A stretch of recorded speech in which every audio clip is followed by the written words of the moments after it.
Hi everyone. Yes, that was.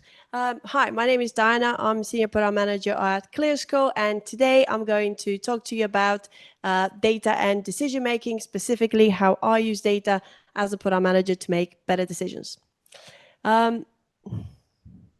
Cool. So a bit about me.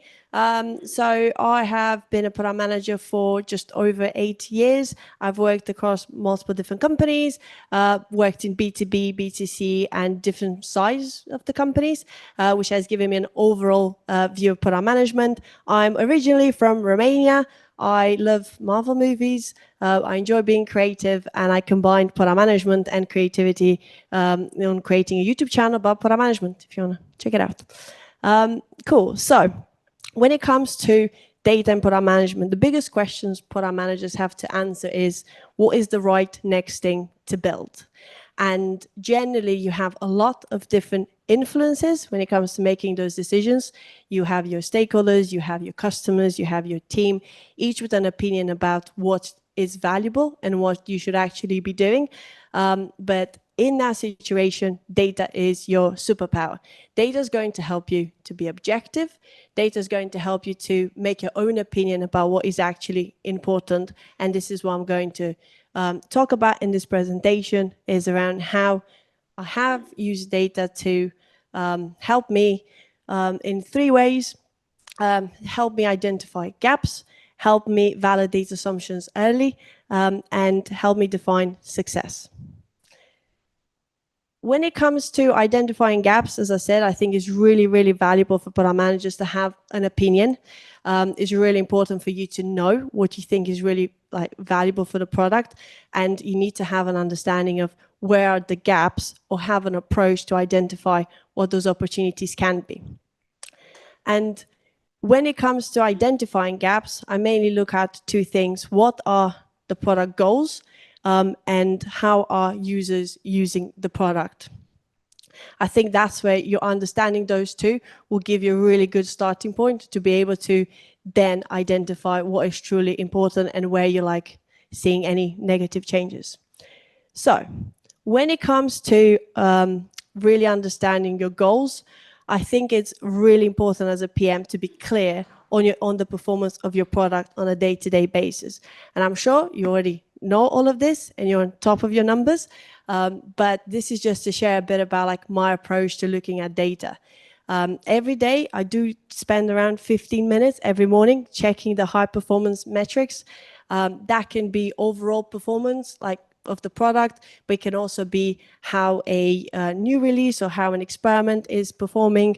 I look at tools somewhere between Amplitude, Google Analytics, Domo to look at number of active users, how is the funnel, how is the conversion looking. I think it's really important. And one thing I have realized is that if you don't know your numbers, no one in your team actually knows them. I'm not saying it's the right thing, but you definitely need to be the person, because it really helps you identify any changes. When maybe you introduced a bug or maybe something has gone wrong, just checking this data at high level is going to really help you identify those things early. The other thing is I do spend an hour as a PM. I'm quite curious and I always have a lot of questions, and I just prefer to go into, for the last 3 roles, I've been using Amplitude as a tool to just understand product performance. So I'll just go in and actually either create new versions of the dashboards or dive deeper into understanding and adding layers of questions, or going a bit deeper into why is this performing, or what are the different layers to it. Cool. So now that you understand your performance and you understand your goals and what you're actually going to drive or your product is driving, then we move on to understanding how your product is being used. And I highlighted here a few different methods or approaches you can take. It's really important to understand the customer needs, have those interviews, but also obviously it was really interesting to hear about different ways to capture qualitative data, but have those user interviews and really understand how your users are using the product, how well does your product actually answer customer needs, and where does it fall short. The other thing to say is any of those things, don't make it one-off. You just talk to them once a year and that's enough. It has to be a continuous process of you reviewing and understanding how your product is being used. The second one is drop-offs. I really believe there's a lot of power in funnel visualization. It's so powerful to see how users are engaging at each step of the way, and it's a good visual to just understand where they're actually dropping off. That gives you an initial indication to just go and dive deeper. The third one is around mapping out the entire journey. When you are looking at a product, have a look at all the different entry points and all the different channels. Performance is going to change based on who that person is, where are they coming from, what is their understanding of your product. So you really want to understand all these different levers. And the last one is the impact your product might be having on wider metrics. You might be looking after a conversion metric, but actually what impact does that have on an NPS score, on trust, on activation, on retention overall? You really want to understand where there's that gap and where's that handover, and have a really good view of the end-to-end life cycle. And I wanted to go through an example of how I identified a gap. So this is an example from Thoughtful. Thoughtful is a greeting cards marketplace, so it's an e-commerce example. I was the product manager looking at the app experience, and one of my main numbers or metrics were app revenue. Obviously, app revenue is impacted by a lot of other metrics, but for this example, I've only looked at 3. So I'll have an understanding of, okay, total number of active users, total number of orders per customer, average order value, and then I started layering different lenses to it. And one of the lenses I layered was compare app performance versus web performance. We had a slightly different journey. And when I layered that, I noticed that average order value for the app was a lot lower than the web. That then said, okay, this is an indication there's a gap. What we did next was to review the end-to-end app journey, look at the differences, understand what journeys are customers going through, and what, helping you create different hypotheses, what could actually impact that metric. And then we realized that the differentiator was, where did we present, one of the differentiators were, where did we present the special offer? So as a cards business, we had a 4 for £10 card offer, and in the web was visible from early on from the homepage, while in the app was only visible in the basket. So that really helped us be like, okay, this is our hypothesis. And then we did a few changes to the journey, highlighted the offer in different places and made it a lot more visible. And what that helped us achieve is get the AOV as high as the web. But of course, you also enable us to be like, okay, we know this is a tactic, or we know this can have an impact, which meant that we went on to do a lot more experiments in this area. Cool. Second way you can use data in product management, or as a product manager, to make better decisions, is to help you validate assumptions early. Whether this is like where you're beginning of a product or beginning of a feature, or you have stakeholders that have a subjective opinion, it's kind of a similar approach where you can use data to validate ideas. So at this stage, I would say there's 2 key considerations. One is the amount of data you need depends on the level of risk. And the second one is look holistically at the ways to get data. One common mistake I do see is that people start from a place where there's like, we don't have any data on this. This is new, we don't understand it.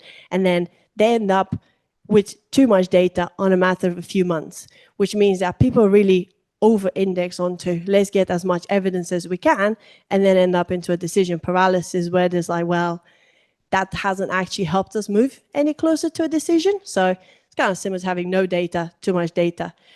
So it's all about finding the right balance based on what you're actually trying to validate.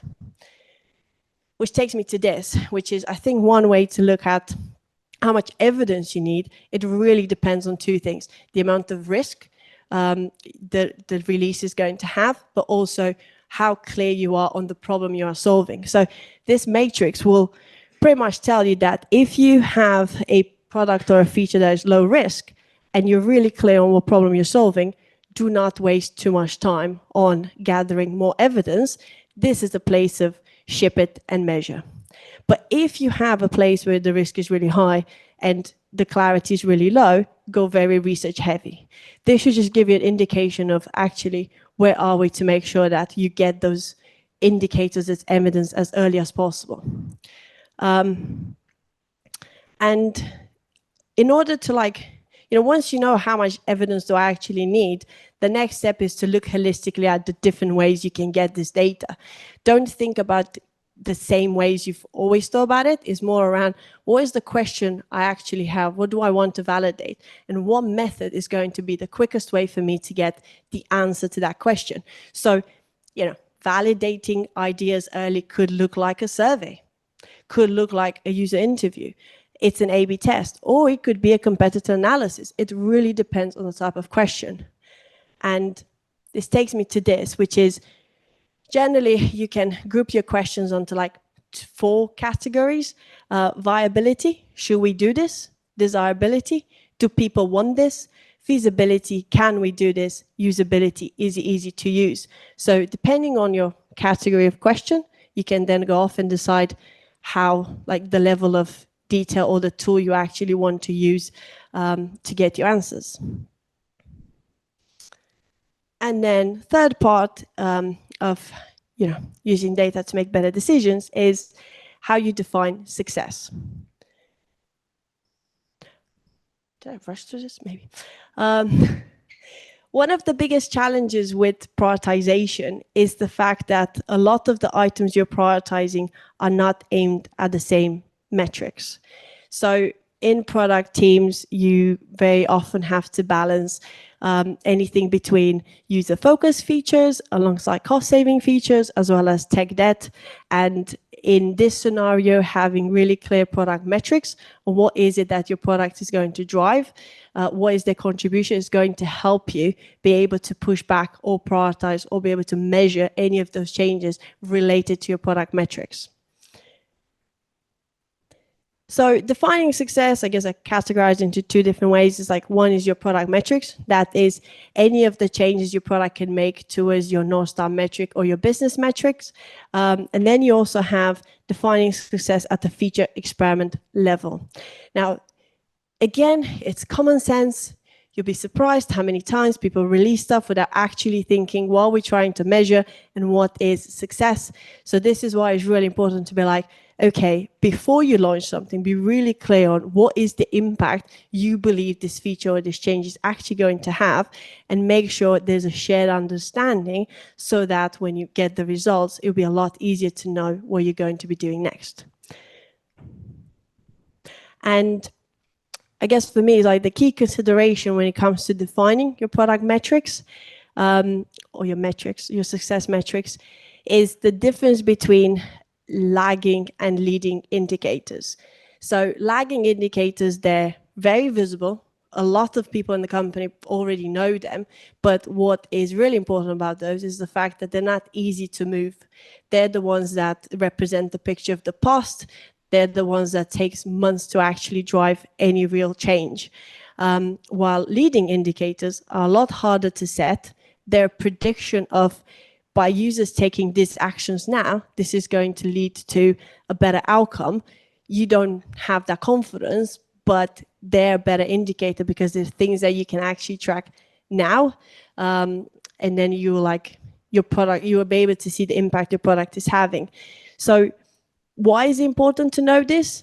Is because a lot of times if your team has a lagging indicator, like a revenue number or average order value number against it, it can take a really long time to actually see that number move. That doesn't help you, one, because you don't know. It doesn't help immediately to be after this experiment or after this change, what is the next thing to do?